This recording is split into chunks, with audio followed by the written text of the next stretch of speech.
Jordan Peterson Kanada'dan yazıcı hem psikolog.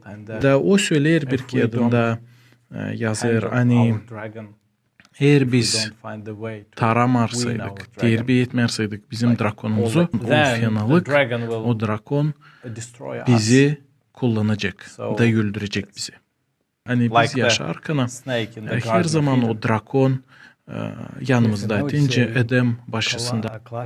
Daha doğru Koloslara Biblia'da ikinci başta 13, 14, 15 yazılı hani biz daha ölüyken Allah diriltti bize, affetti bize bizim günahlarımızı da sonra yazılı hani o yenserle kalktı o günahları kuruçaya da o verdi bize kuvvet tarama şeytanı hem fenalı hem günahları İsus Hristos'un aşırı da o işin biz de lazım verilelim şeytana hem o drakona biz lazım güreşelim onunla.